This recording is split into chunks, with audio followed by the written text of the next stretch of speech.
Donc on commence d'abord par des petites introductions des différentes sociétés et leur vision. Et après, on rentre plus dans le détail des petites questions qu'on pourrait avoir. Encore une fois, les questions, c'est aussi ouvert à vous. C'est une table ronde. On est, je ne sais pas combien vous êtes là, mais une table ronde très ouverte. Donc c'est parti. Allez, à l'attaque. Très bien. Donc, pour démarrer, quelques mots sur la société Daito Kazé pour ceux qui. Vous pouvez passer. J'ai pas fait de. J'ai pas fait de Oui, non, présentation mais de la société. pas de souci. Donc sur Daito Kazé, qui est un groupe japonais qui a été créé dans les années 50, qui s'est fait connaître et continue de se faire connaître pour sa technique de traitement de surface sur les pigments. En effet, traiter les pigments, notamment dans une utilisation maquillage, ça améliore la dispersion, la stabilité des formules, ça améliore également la tenue et le toucher des pigments. Donc c'est là-dessus que Daito s'est fait connaître et petit à petit, pour faire grandir la société, ses domaines d'application et pour compléter les besoins en ingrédients fonctionnels dans les formules cosmétiques. Désormais, chez Daito, on a aussi des émollients, des agents filmogènes, des agents de texture. Ça va être mon sujet sur lequel je voulais appuyer aujourd'hui. Et toujours de plus en plus axé naturalité. Donc, c'est un groupe qui est à portée internationale et moi je travaille pour la filiale Daito Kazé Europe qui couvre la moitié du monde. Donc pour vous dire quelques mots sur, on ne l'a pas appris ce matin, mais on en a reparlé ce matin, de l'interdiction des microplastiques dans les formules cosmétiques. Donc chez Daito, on propose une solution qui a été présentée à l'IFSCC par mes collègues japonais que je souhaitais vous partager. Donc on cherche à reproduire la sensation des billes de silicone élastomère, mais avec des billes de cellulose. On a donc comparé les propriétés physiques de nos poudres aux versions synthétiques et on a sélectionné 2 grades qui sont les billes de cellulose de 5 micromètres et 10 micromètres qu'on appelle chez nous les cellulobides D5 et les cellulobides D10. Et on observe que déjà sur les propriétés physiques de ces billes sont très similaires. On a même un effet soft focus indiqué par le Haze Index qui est plus important et donc plus intéressant avec les billes de cellulose qu'avec les billes de silicone élastomère. Donc on va même avoir encore plus de soft focus qu'avec les versions siliconées. Pour également continuer de les comparer et valider le fait que ce sont les alternatives les plus intéressantes à comparer, on a ici mesuré la dureté des billes de cellulose en comparaison à la bille de silicone. Et on observe à nouveau qu'on a sur ces billes de cellulose quelque chose de très flexible qui nécessite du coup une faible force de compression qui est similaire à celle des billes de silicone, ce qui permet du coup d'avoir ce toucher rebondi très caractéristique des billes de silicone élastomère. Ça contribue également à un effet un peu crémeux et voilà, similaire en tout cas à ces billes de silicone élastomère qu'on essaye de substituer. Une fois qu'on a du coup caractérisé les propriétés physiques de nos billes, que ce soit du coup cellulose ou microplastique, on a essayé du coup de caractériser la texture, donc en prenant une échelle qui va du sec vers le plutôt humide, crémeux, et une deuxième qui va de l'adhésion au glissant, de l'étalement. On a du coup nos billes de cellulose sans traitement que vous voyez en non treated, qui sont du coup là ici cellulobides D5 et D10, où on a quelque chose qui est vraiment au milieu entre le sec et l'humide. Et donc pour atteindre ces billes de silicone élastomère, il fallait trouver quelque chose qui les rend plus crémeux. Et comme chez Daito, on est spécialisé dans le traitement de surface sur les pigments et les poudres, on a traité nos billes de cellulose avec un traitement SSTM commercialement, c'est du magnésium stéarate. Le magnésium stéarate va apporter ce crémeux qui manque à la bille de cellulose en elle-même, qui va nous permettre du coup d'approcher plus la texture de la bille de silicone, mais pas tout à fait. Donc on a trouvé une synergie. On a trouvé une synergie entre la bille de cellulose traitée magnésium stéarate et le mica synthétique traité magnésium stéarate, tous les deux. Donc vraiment, le traitement va apporter ce crémeux, ce côté un peu humide qu'on recherche de la bille de silicone élastomère. Et la combinaison des deux va permettre d'avoir vraiment cette texture, le bon étalement et le crémeux qu'on recherche. On a ensuite du coup mis cette solution en application dans 2 types de galéniques. Donc la première, un fond de teint. C'est vrai que chez Daito, comme on travaille beaucoup avec les pigments, on a tendance à plutôt travailler sur le maquillage en premier lieu. Donc on a ici comparé 3 types de galéniques avec le traitement de surface magnésium stéarate sans le traitement de surface, en comparaison aussi avec les billes de silice. Avec des proportions donc similaires dans la majorité des ingrédients. On a simplement fait varier du coup les billes et du coup forcément le mica synthétique qu'on a ajouté. Voilà.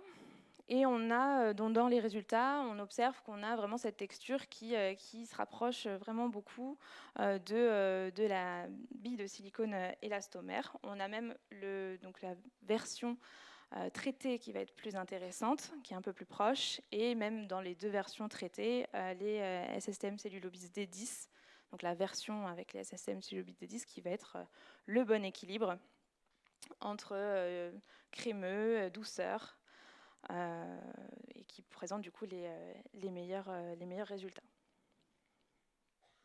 La deuxième galénique qu'on a testée avec cette solution, c'est du coup une poudre de teint pressée.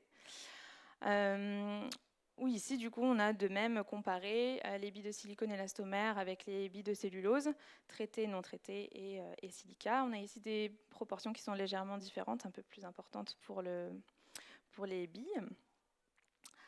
Pour trouver le bon équilibre, à chaque fois, ce sera un petit peu dans des proportions différentes.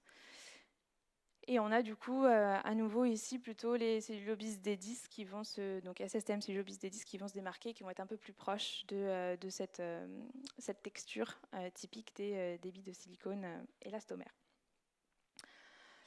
Le petit bonus, c'est que l'avantage de la cellulose par rapport au silicone élastomère, c'est qu'on a une meilleure résistance au drop test.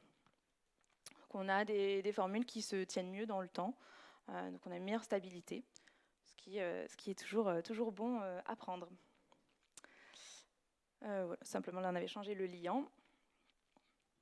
Et donc en conclusion, on a cette combinaison de billes de cellulose traitée magnésium stéarate avec le mica synthétique traité magnésium stéarate qui permet d'obtenir vraiment cette texture similaire aux billes de silicone élastomère.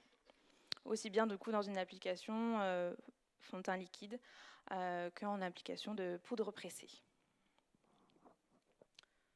J'ai avec moi les formules, si vous voulez les tester après la présentation, pour pouvoir comparer avec les textures que vous connaissez.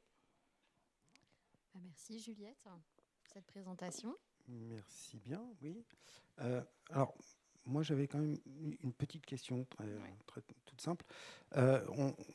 Tu compares des produits, la substitution de silicone, des billes de silicone, etc., qui sont quand même très néfastes pour l'environnement. Ouais. Est-ce que vous réalisez des tests en routine, justement, de tests d'écotoxicité sur vos ingrédients en routine chez Daito?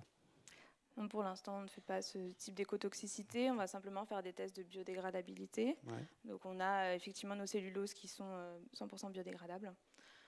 Après, on ne fait pas une test dans la nature pour l'instant. D'accord, parce que c'est vrai que parfois le coating n'aide pas à la biodégradation. Donc quand on rajoute du mica, etc., ça peut ralentir la biodégradation, même si les ingrédients sont safe. Donc c'était juste un petit commentaire. Pour l'instant, en tout cas, ils ont passé les tests de biodégradabilité. Ça marche, merci bien. J'avais une question aussi, si finalement, peut-être que ce sera aussi plus facile pour suivant vos présentations.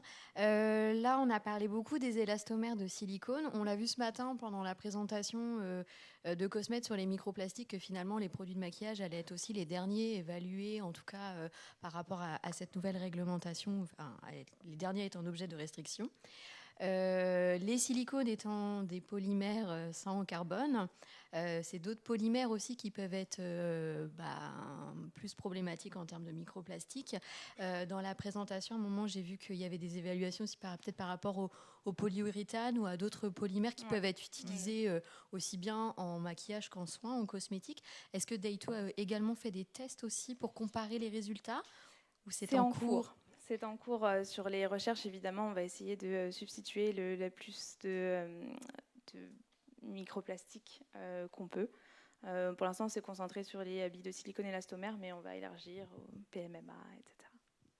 Très bien, merci. On en...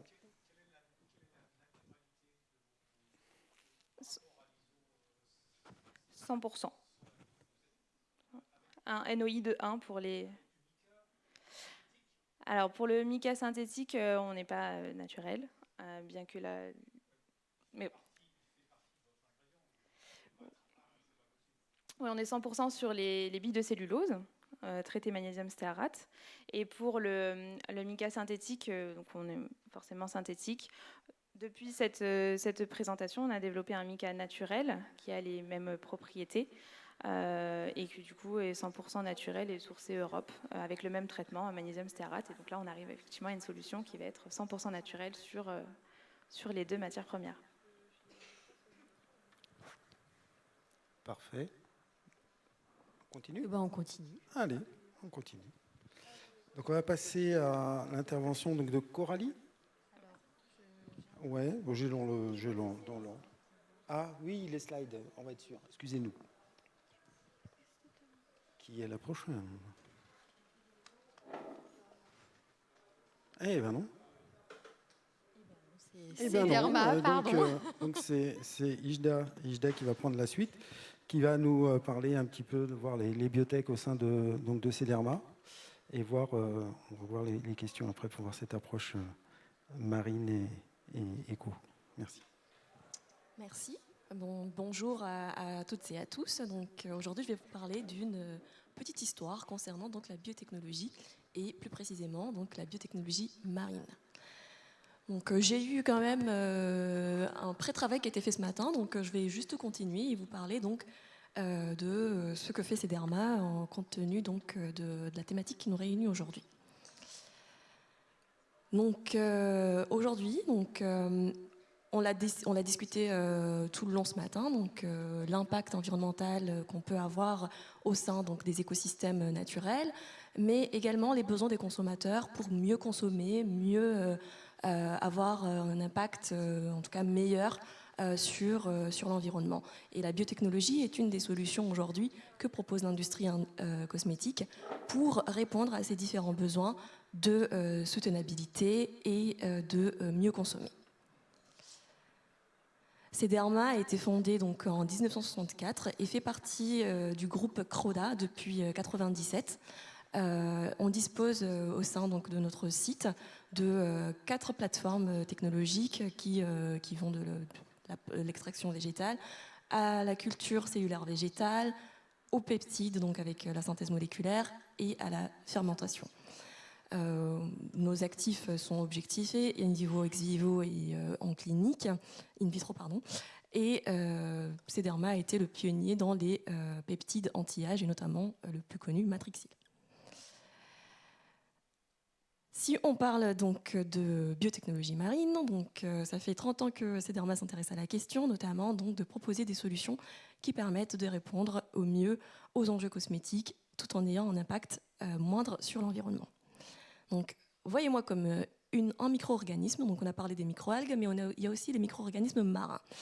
Donc, les micro-organismes sont donc des bactéries qu'on peut trouver notamment dans les profondeurs marines et qui sont donc invisibles à l'œil nu. Donc il y a aussi toute cette dimension d'invisibilité à l'œil qui permet aujourd'hui d'offrir des propriétés et des bénéfices cosmétiques aussi efficaces que performants que respectueux de l'environnement. Donc, je suis aujourd'hui une bactérie qui vit dans les profondeurs marines, dans des conditions extrêmes qui peuvent être des conditions de salinité, de température et de pression. Et ces bactéries, comment ils font pour vivre dans ces profondeurs où vous et moi ne pouvons pas y vivre en fait au final? Ils s'adaptent en synthétisant notamment des molécules qui leur permettent de survivre dans ces milieux-là en se nourrissant et en se défendant. Ce sont ces molécules-là qui vont nous intéresser parce que ce sont des molécules qui vont en fait au final permettre de répondre à beaucoup de problématiques qu'on connaît aujourd'hui, que ce soit en santé, en alimentaire ou encore en cosmétique. Ces molécules-là, ce sont des extrémolites, en fait, tout simplement parce que ce sont des molécules qui sont produites dans des conditions extrêmes. Donc, chez Croda, nous avons une filiale qui s'appelle Nautilus, qui est spécialisée dans la recherche de nouvelles sources de matières premières pour la cosmétique et d'autres fins, notamment pharmaceutiques. Donc Nautilus, ils explorent les fonds marins pour trouver de nouveaux spécimens, que ce soit des bactéries, ça peut être tout ce qu'on peut trouver au niveau marin, parce que, comme on l'a dit ce matin, c'est un écosystème qu'on a peu exploité, qu'on connaît peu, et qui regorge en fait de merveilles. Donc, lorsque on découvre en fait une bactérie ou un micro-organisme dans ces fonds marins, on les étudie pour justement en faire aujourd'hui nos nouvelles usines, donc des usines propres pour produire des molécules et ne pas impacter en prélevant ces micro-organismes. Et ça serait compliqué d'aller les chercher dans tous les fonds marins du monde.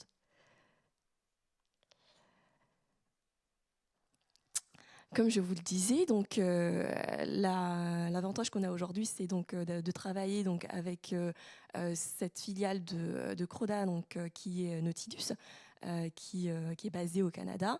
Et Sederma est en fait le hub qui va en fait travailler, étudier le micro-organisme dans ses conditions réacclimatation et de chercher tout ce qui va être activité pour fournir à l'industrie cosmétique des produits et des actifs, en l'occurrence pour améliorer le bien-être des consommateurs.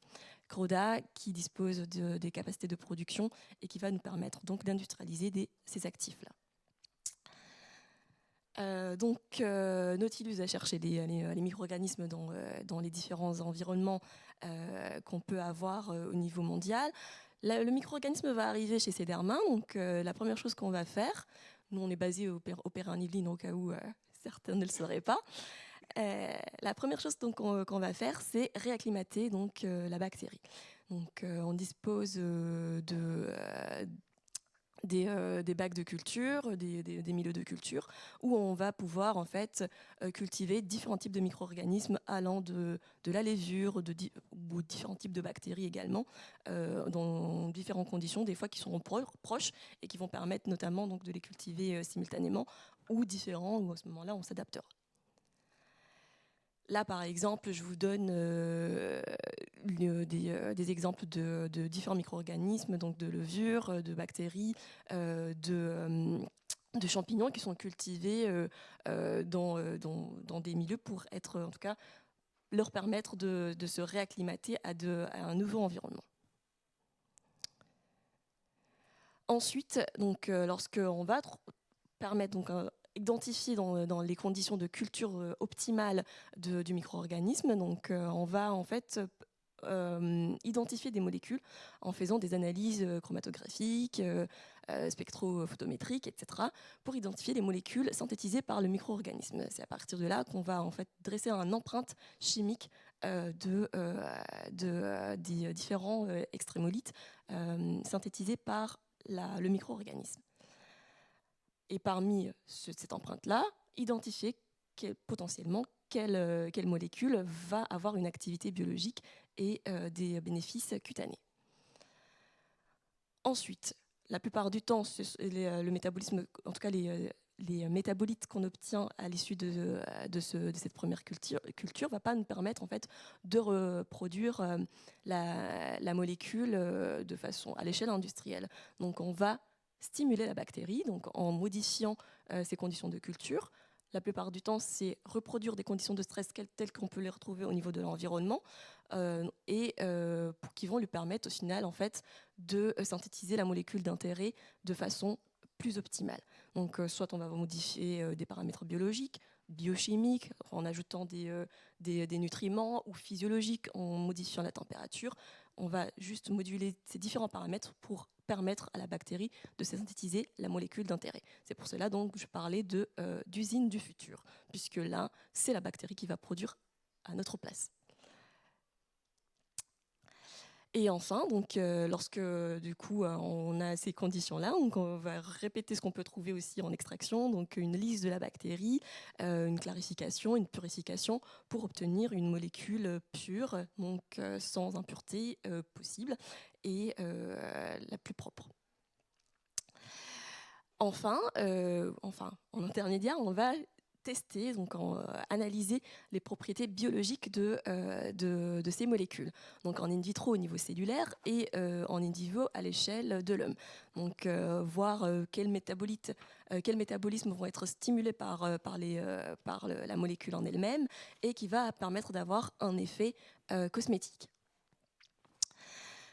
Et enfin, donc, lorsque cette étape sera faite en parallèle, donc lorsqu'on a identifié la molécule, identifier ses conditions de culture optimales, on va donc monter en échelle pour produire la molécule à l'échelle industrielle, tout simplement, ce qui est fait ici au niveau de chez Croda. Donc la molécule va migrer tout simplement dans des grands récipients, des bioréacteurs, qui vont permettre en fait à la bactérie de produire la molécule en masse. Et enfin, donc, en clinique, vous avez vu ce qu'on peut avoir et ce qui donne en fait au final des produits qu'on peut retrouver aujourd'hui dans différents produits du marché. Enfin là, les noms ne parlent peut-être pas, mais ce sont des actifs qu'on peut retrouver dans des produits que vous utilisez déjà depuis un certain temps d'ailleurs. Donc voilà. Notre dernier né, et c'est Lucéane, qui est en fait un actif qui est inspiré en fait de la médecine traditionnelle du Qi. Donc la médecine traditionnelle du Qi, c'est une médecine en fait qui prend en compte énormément donc la circulation énergétique qu'on peut retrouver notamment par rapport donc à la respiration cellulaire, la respiration même systémique, et qui en fait permet donc de lutter contre le vieillissement prématuré de la peau induit notamment par la pollution. Cette bactérie, on est allé la chercher dans les Bahamas, là où notamment les océans sont les moins pollués. Et c'est un ingrédient donc, qui en fait est traçable parce que la collection a été faite par Nautilus en 2009 et la souche est aujourd'hui en fait préservée dans 3 sites, ce qui nous évite d'aller reprélever dans la nature la bactérie et d'utiliser nos stocks pour permettre notamment donc, de produire la molécule lucéane dont on a besoin. Donc voilà, c'est une molécule en fait qui va permettre notamment donc de stimuler la production énergétique au niveau de la cellule, revitaliser la cellule notamment en stimulant la détoxification et la régénération donc du tissu cutané et également aussi au niveau du microbiote, puisqu'en fait tout ce qui se passe à l'intérieur de la peau va avoir un effet au niveau donc, de l'holobiont, globalement, on en a parlé ce matin, et vice-versa. Donc, c'est une molécule qui permet en fait d'avoir donc un effet holistique sur la peau et de lutter donc contre le vieillissement induit par la pollution. Merci. Très bien, merci. Merci, Jda. Merci pour cette présentation très ludique, je trouve, très visuellement intéressante aussi. Donc, merci beaucoup.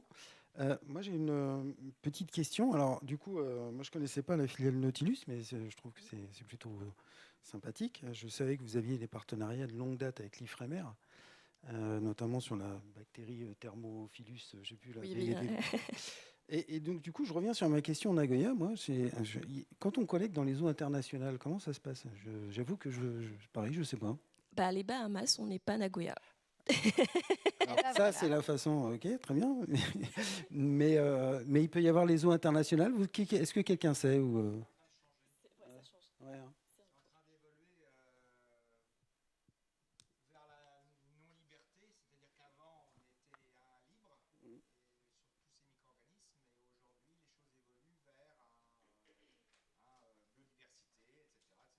Eh ben oui. Ouais. Bon, là. Ça se fait.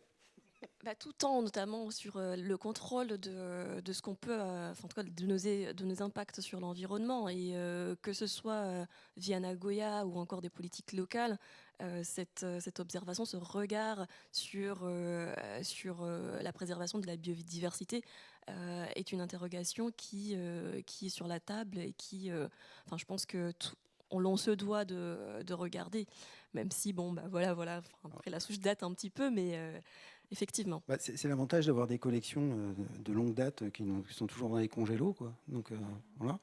Mais comme tu disais tout à l'heure, Romu, hein, de toute façon, maintenant, il faut qu'on y passe, hein, donc il n'y a pas le choix. Le tout, c'est d'avoir les bonnes autorités en face. Alors, aux Bahamas, je ne sais pas comment ça se passe, mais d'abord, vous ne m'avez pas appelé. Déjà, j'ai les boules, mais c'est sympa. Mais non, mais il y a des endroits où, très clairement, on veut faire des déclarations et on n'a personne en face. Hein, donc voilà, et c'est souvent beaucoup plus pas simple. un pays, mais Non, il ne faut pas citer. Et souvent, maintenant, c'est beaucoup plus simple d'aller effectivement se dire bah, où est-ce que j'aurai pas de problème. Bon, et ça va tenir un temps, mais il y a un moment où ça va s'arrêter aussi. Donc, je pense que ça va devenir très, très compliqué. Mais voilà. Bah, merci beaucoup, en tout cas, pour la présentation. D'autres questions, oui. J'avais une question concernant, vous avez parlé d'impact environnemental, donc effectivement on le voit sur la souche, le prélèvement, après on la cultive, donc l'impact est limité, mais je suppose que vous faites des analyses cycle de vie complètes, et souvent la bactérie, il lui faut des nutriments pour pouvoir produire des polysaccharides ou différentes molécules. Est-ce que vous travaillez aussi sur le sourcing de ces nutriments pour améliorer l'impact environnemental global finalement de la production, parce qu'il n'y a pas que la souche, il y a aussi tout l'environnement. Bah, ça fait depuis quelques années maintenant que Croda s'intéresse beaucoup donc, à l'analyse de cycle de vie global donc, de ces molécules. Donc on ne l'a pas encore sur tout notre catalogue. Malheureusement, j'espère qu'on va y arriver. C'est complexe parce qu'il y a toute la partie... c'est ce qu'on disait ce matin, il faut aller à l'origine, donc même des fois de la synthèse de la petite molécule de sucre qui peut rentrer en fait dans la composition du produit. Donc c'est très complexe à mettre en œuvre et on n'a pas toujours les infos dont on a besoin pour le faire. Là, en l'occurrence, pour Luciane, ça n'a pas été fait, mais la bactérie est quand même assez facile à cultiver, donc ça ne va pas demander beaucoup de nutriments, en tout cas pour pousser, et elle produit en fait un polysaccharide tout simplement, qui est d'ailleurs un exopolysaccharide très intéressant. Là, on a utilisé un hydrolat de ce polysaccharide-là, qui est identifié pour l'activité recherchée. Romuald. Attends, j'ai une question. J'ai deux questions. Est-ce que vous pouvez breveter ces micro-organismes? Est-ce qu'on peut breveter la biodiversité? Et la seconde question que je dis, c'est par rapport à la Chine. Est-ce que vous arrivez à avoir des ingrédients qui contournent en fait la réglementation chinoise ou qui s'adaptent? On va dire qui s'adapte, qui s'adapte à la réglementation chinoise. Alors pour cette bactérie, donc la bactérie en elle-même n'est pas brevetée, c'est la molécule qui est brevetée, puisque là on est sur un être, enfin en tout cas un être vivant, donc qui est une bactérie. Ça veut dire qu'on peut pas breveter un être. Non, on ne brevette pas le vivant. Non. On brevette des molécules, pas du vivant, on brevette une marque, on brevette un dessin, mais non. Là, c'est un écosystème, oui, vivant qu'on récupère de la nature. Donc la molécule extraite est brevetée, mais pas la bactérie. En revanche, la bactérie a été identifiée, c'est un pseudo-Alteromonas. On l'a vu ce matin, pseudo-Alteromonas ferment extract et Inki Chine, ce qui permet aujourd'hui donc d'être Chine avec cet actif. Merci. Bon, moi, j'ai juste un petit commentaire, un complément sur l'analyse de cycle de vie des produits biotech. Donc, nous, on fait aussi des EPS. Et on a fait tout un programme de LCA avec EVA. C'est vachement important de voir ce qu'on regarde. Et souvent, les produits biotech ramenés au kilo d'un produit non biotech à kilo d'un produit biotech, le produit biotech, il explose, il fait peur. D'accord ?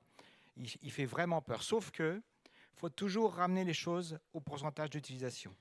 Et très souvent, les produits biotech sont beaucoup plus purs, beaucoup plus purifiés, parce qu'on va chercher un EPS, un PHA, un bazar, et qu'au final, la dose d'utilisation dans le produit final est beaucoup, beaucoup plus faible. Donc, il faut toujours refaire ce calcul-là. Et au final, malgré cet impact fort au kilo, comme on en utilise beaucoup moins, la lecture nous remet dans le positif parce que l'analyse de cycle de vie ne tient pas compte de l'impact sur la biodiversité. C'est un paramètre qui n'est pas dans les 14 ou les 15 paramètres. Là. Donc, le fait que je ne viens pas spolier la nature, ce n'est pas analysé. Et là, on repasse positif. Mais il y a ça, il y a aussi toute la partie eau au final. Oui, oui, tout à fait. Très bien. Je ne dis plus rien. Oh non, au contraire. On enchaîne ? Et ben Allez, on c'est parti. continue. On vous laisse la parole, du coup, Coralie. Très bien, merci. Hop. Du coup, je vais passer assez rapidement moi, sur les premières slides qui sont très généralistes sur CEPIC. Donc, je vais vous présenter CEPIC. Donc, on est un fabricant d'ingrédients de spécialité. On appartient au groupe Air Liquide de par sa branche santé notamment. Donc le groupe CEPIC a maintenant 80 ans et a développé son site de recherche en 1986 à Castres, donc le site historique du groupe, donc il y a presque une quarantaine d'années. Et au fur et à mesure des années, en fait, le groupe s'est internationalisé et s'est également spécialisé dans le développement d'actifs pour la cosmétique notamment et les compléments alimentaires. Donc on est présent internationalement de par nos centres de recherche, nos usines, et on a également des centres techniques de service client. Donc c'est des centres dans lesquels on propose du conseil à nos clients, notamment en formulation pour les accompagner. Et donc on a 6 sites de production en tout dans le monde. Donc on en a un aux États-Unis pour la chimie des polymères, un en Chine pour les adjuvants de vaccins vétérinaires. Et en France, donc on a notre gros site historique à Castres pour la chimie des polymères tensioactifs adjuvants enrobage, notre site local ici du coup à Pontrieux, auquel j'appartiens, spécialisé en biotechnologie marine, extraction pour les principes actifs cosmétiques. Donc je détaillerai plus cette partie-là aujourd'hui. Notre site de Lons dans le sud, extraction des actifs cosmétiques végétaux, notamment pour cosmétiques et pharma. Et dans le nord, à Villers-sur-Fer, extraction d'actifs cosmétiques et compléments alimentaires. Donc comme je vous ai brièvement dit, le groupe en fait est présent sur différents marchés, produits cosmétiques et compléments alimentaires, mais également en pharmaceutique via des médicaments oraux, produits dermocosmétiques injectables, vaccins humains et vaccins vétérinaires. Et on a également une petite partie de produits de performance pour l'industrie, avec notamment des produits nettoyants, moussants, peintures, qui nous permettent en fait d'avoir une autre application de produits qu'on aura développés pour nos marchés principaux, qui sont la cosmétique et la pharmaceutique notamment. Donc, je vais plus aborder aujourd'hui notre expertise en ingrédients actifs qu'on a développé chez CEPIC.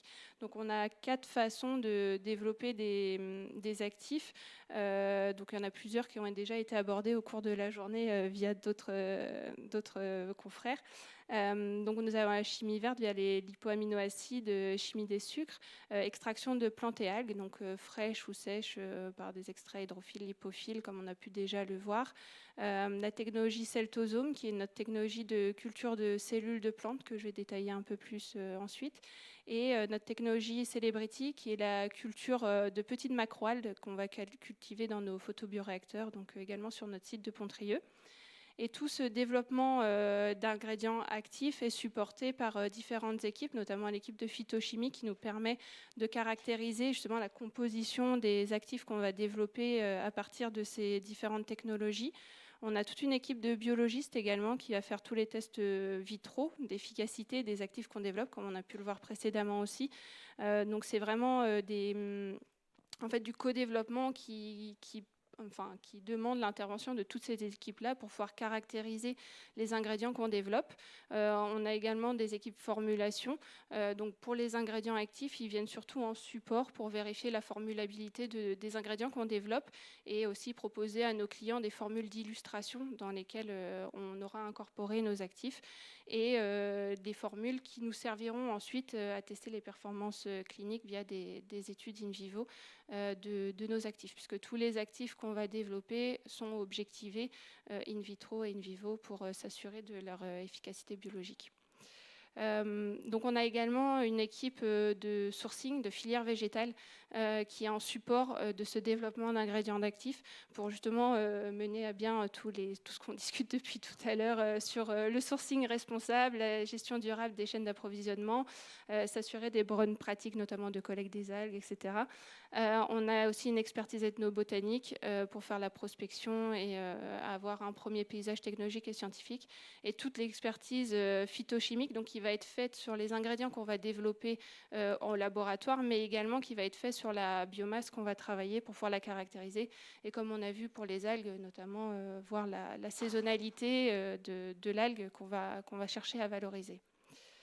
Donc d'un point de vue de notre pilier d'extraction des plantes et algues, on a une démarche d'éco-extraction, donc c'est-à-dire qu'on va partir de matières premières qui sont renouvelables et donc avec des bonnes pratiques d'exploitation de récolte, un solvant d'origine renouvelable, sûr et respectueux de l'environnement. On cherche des procédés qui soient efficaces mais qui soient aussi économes en énergie pour justement toujours améliorer cette empreinte qu'on peut avoir au niveau des consommations. Et on essaye de limiter les sous-produits et les déchets au niveau de nos procédés.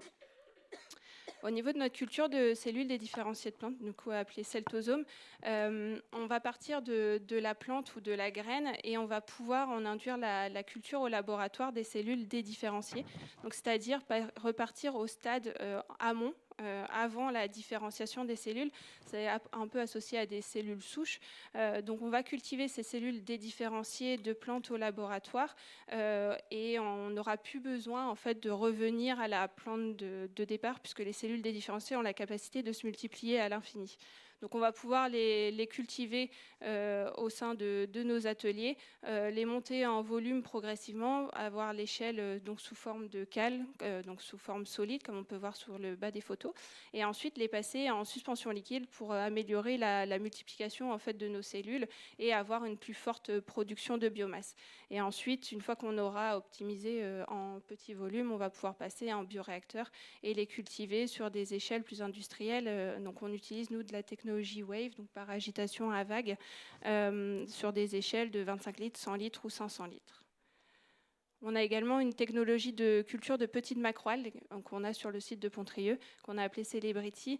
Donc, cette technologie nous permet de valoriser toutes les petites macroalgues rares ou peu disponibles en fait, dans notre biodiversité bretonne, puisqu'on aura pu les isoler suite à un prélèvement au laboratoire et ensuite maintenir cette culture chez nous par système de repiquage. Et de même que pour la culture des cellules végétales, en fait, on va pouvoir augmenter en volume de biomasse au fur et à mesure de repiquage en augmentant le volume de suspension. Donc toutes ces parties de culture, que ce soit les cellules de plantes ou des petites macroalgues, en fait, est supportée d'un point de vue phytochimique et également nos équipes de biologistes pour vérifier l'activité des extraits qu'on pourra en développer. Donc voilà, donc là c'est la partie plus caractérisation justement de nos ingrédients. Donc on va chercher vraiment à connaître donc la biomasse que l'on souhaite travailler, qu'on souhaite valoriser, choisir le type de solvant par exemple lorsqu'on fait un extrait, comment valoriser au mieux la composition phytochimique de la biomasse qu'on travaille et ensuite caractériser également les ingrédients qu'on aura développés. Donc, je vous ai mis une petite slide juste pour vous présenter le dernier actif qu'on a sorti avec la technologie celtosome qui s'appelle Hydrachrysum. Donc, on a souhaité valoriser l'immortelle des dunes, qui est une plante halophyte qu'on retrouve sur notre côte bretonne. Et on a pu justement mettre en culture via les cellules dédifférenciées cette espèce halophyte, pouvoir caractériser toute sa composition phytochimique et monter toute la partie production de la biomasse en interne. Et en fait, via les analyses phytochimiques qu'on a pu faire sur notre biomasse et sur la suspension, on a souhaité valoriser et les molécules que les cellules synthétisaient en intracellulaire et également celles qu'elles avaient synthétisées et excrétées dans le milieu de culture. Donc c'est pour ça qu'on a choisi un procédé qui permet de liser les cellules dans le milieu de culture et de conserver ce totem des molécules synthétisées par les cellules d'immortelles des dunes au cours de leur cycle de croissance. Et ensuite, cette slide vous permet de montrer qu'on apporte aussi de l'innovation d'un point de vue biologique, puisqu'on essaye de caractériser, en fait, d'un point de vue biologique in vitro, l'activité réelle de notre actif et d'essayer de comprendre quel est son rôle et comment il fonctionne au niveau de la peau. Donc là, on a développé tout un modèle pour décrire comment Hydracrhizome lutte contre la déshydratation et restaure justement la bonne hydratation de la peau. Voilà, je vous remercie. Merci. Super, merci. Est-ce qu'il y a des questions? Parce que moi, j'en ai. Enfin, c'est pas vraiment des questions, c'est un commentaire. Autour des biotechnologies, parce que les biotechnologies, je connais aussi. Je veux dire, c'est très bien présenté, mais il y a quand même une notion qui est importante, c'est la notion de temps. C'est-à-dire que c'est quand même des actifs où, en général, on se dit oh, c'est vraiment de la très bonne qualité, etc. Il y a beaucoup d'avantages, mais c'est un investissement lourd avant de se lancer sur un projet biotech. Donc, en général, on se dit c'est bien, on va pouvoir faire des cales, etc. sur Celtosome, par exemple. Mais avant d'avoir des cales, il faut déjà avoir ce qu'il faut, le matériel. Et c'est pas une fois qu'on a des cales qu'on est déjà en production derrière. Donc, l'échelle de temps, juste pour que tout le monde puisse savoir à peu près ce que c'est chez vous sur un Celtosome, par exemple, Nous, départ sur sur ce un dernier. Celtosome, pour avoir des cales qui soient reproductibles et stables, on part sur du 2 ans déjà. Donc quand on part de la plante, qu'on la fait germer, qu'on initie les cales, qu'on arrive à avoir une culture qui soit stable. Et ensuite, on a toute la phase effectivement de mise en suspension aussi, qui demande beaucoup de temps de développement, de stabilisation. Et après, on parle de l'industrialisation en bioréacteur. Donc c'est vrai qu'on est sur des temps de développement qui sont extrêmement longs comparés à un actif qui va être un extrait d'une biomasse qu'on aura récoltée, par exemple. Voilà, tout à fait. Et c'est pas parce qu'on on fait des cales pendant 2 ans, on manipule toutes les semaines. Je veux dire, il y a des repiquages. Donc toutes les semaines, il faut retravailler les cellules. C'est pas simplement je les laisse non, se ça développer. demande beaucoup de temps de Donc développement. c'est un gros boulot. Donc je pense que tout le monde, enfin peut-être pas tout le monde, se rend compte que les biotech, c'est un très fort potentiel, mais c'est un très lourd investissement humain Oui, et c'est puis pour ça que financier c'est pour les des boîtes. actifs aussi qui sont assez chers comparés à d'autres extraits. Parce qu'en fait, c'est quand même, c'est vrai que ça demande un fort taux de recherche. Moi, ça fait 8 ans et demi que je suis chez CEPIC et c'est vrai que c'est long. Voilà, c'est long. Et puis, c'est pas parce qu'on réussit à faire des cales que derrière l'étape d'après, Non, c'est ça. ça va se C'est pour développer. ça qu'en Donc, fait, dans le développement projet, on essaye de se mettre des go-no-go assez régulièrement pour éviter de perdre du temps sur des espèces qui derrière ne seront pas industrialisables en suspension. En fait, c'est vraiment tout un management de projet. Pour le coup, quand on sait que la R&D va durer sur de nombreuses années comme ça, on essaye de se mettre des jalons assez réguliers pour que les espèces qui derrière ne permettront pas d'obtenir des résultats soient assez vite éliminées et éviter de perdre trop de temps, justement. entièrement d'accord. Et puis, c'est vrai que c'est beaucoup de boulot. On est fiers de pouvoir lancer des actifs comme ça. Oui. Et puis, on voit les clients qui nous disent « Ah ouais, mais c'est pas un hockey Chine Allez. ». Ce qui n'est pas faux. Oui. C'est pour ça qu'on essaye de faire du hockey Chine. Voilà, non mais voilà, il y a très peu quand même de Dinky hockey Chine avec Calus Extract ou des choses comme ça. Il y en a 13. Donc, notamment, il y a des pommes. Mais enfin, je ne vais pas rentrer dans le détail, mais voilà. Ouais, Roland. Oui, petite question. Vous travaillez sur des souches isolées. C'est valable aussi pour Sederma ou pour CEPIC, sur des souches isolées. Et on a parlé là du temps qu'il faut déjà pour faire ça. Et par contre, dans le milieu vivant, il y a le biotope qui est autour. Donc, est-ce que vous avez commencé à travailler sur des co-cultures et sur des choses avec l'environnement? Et si vous avez commencé à le faire, quelle différence est-ce que vous retrouvez finalement ce qu'on voyait dans les prélèvements faits dans le milieu naturel en termes de métabolites, ou est-ce que c'est quelque chose de différent encore vers lequel vous pouvez aller? Pour la technologie Celebrity, donc de culture de macroalgues, c'est des choses qu'on a en test en R&D actuellement, justement, d'essayer de valoriser le microbiote de l'algue, parce que la technologie ne se déroule pas en mode stérile. Donc on essaye de voir comment est-ce qu'on peut jouer avec le microbiote de l'algue qu'on cultive. Donc les essais sont toujours en cours, mais on voit des choses intéressantes. Donc on essaye de le pousser d'un point de vue industriel, justement, et de pouvoir valoriser cet aspect-là. Pour les cellules de plantes, donc on est dans un procédé stérile, enfin, du coup dans le sens où on n'a pas de micro-organismes qui poussent dans notre milieu de culture en tout cas. C'est des choses qu'on garde en tête. C'est vrai que justement pour le coup avec les cellules de plantes et la réglementation Chine, on a quand même énormément de contraintes. Donc c'est pas évident de partir sur des choses aussi prospective en fait quand d'un point de vue réglementaire on est déjà très limité. Donc c'est des choses qu'on garde en tête d'un point de vue R&D qui sont un peu en sujet de fond, mais on essaye de travailler dessus. Scientifiquement, il y a de quoi s'éclater, mais après il faut le vendre quand même. Voilà, c'est ça. Au niveau bilan carbone, parce que bon, cette technologie-là, vous n'utilisez pas de terrain, vous n'utilisez pas de fertilizer, vous pouvez utiliser ça, vous ne dépendez pas du climat, du soleil, tout ça. Mais vous utilisez beaucoup d'énergie pour faire pousser ces plantes. Est-ce que, comparé à la plante naturelle qu'on extrait en la mettant dans l'eau et en filtrant.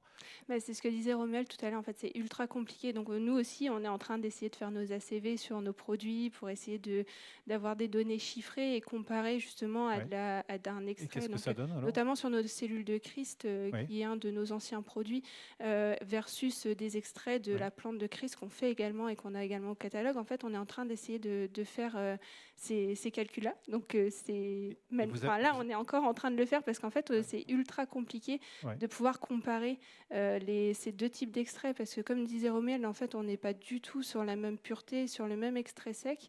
Donc, on est sur des procédés qui, sur le papier, sont ultra énergivores. Mais quand on rebascule sur l'extrait sec, la dose d'incorporation en formule, etc., en fait, il faut tout remettre en perspective. Donc, nous, tous ces calculs sont en cours là, actuellement. Donc, je ne peux pas vous donner des chiffres. Vous n'avez pas du tout de données qui comparent. Non, je ne les ai pas pour l'instant. Merci. On essaye de les avoir le plus vite possible. Juste pour compléter ce que tu dis et ce dont on discute tout à l'heure. Quand on fait une analyse de cycle de vie, ou qu'on le fait faire, etc., qu'on a Cima Pro, qu'on commence à jouer et tout, on est super déçus. Parce qu'on se dit, on a été très vertueux dans le choix de nos plantes, dans le choix de nos technos, dans l'électricité et tout. Et au final, c'est nos solvants, nos glycols, notre glycérine, nos conservateurs et la glycérine, on l'utilise beaucoup, ou d'autres glycols verts, qui impactent terriblement l'analyse de cycle de vie. Et pas le reste. Donc on peut quand même être vertueux sur le reste, mais c'est tout écrabouillé. Donc tu verras, ça sera le résultat. Et à la fin, on se dit, comment on fait pour finalement sortir de ce joug de la glycérine, des glycols, et ceci et cela, qui sont finalement ce qu'on nous impose en sortant des conservateurs. Donc on arrive un petit peu à ça. Donc on aura des solutions, faire des trucs plus concentrés, etc. C'est ça, rapporter à l'extrait sec. C'est l'extrait sec la solution, non ? Ouais, mais tu verras, finalement c'est ton solvant et ton glycol qui stabilisent qui finalement écrabouillent tout le reste. Voilà. Et pas les lecs, et pas les lumières, et pas ceci, et pas cela. Voilà, malheureusement. Merci. Rapidos. Une dernière question rapide qui est plus large. En fait, là, on parle au niveau des actifs marins en général.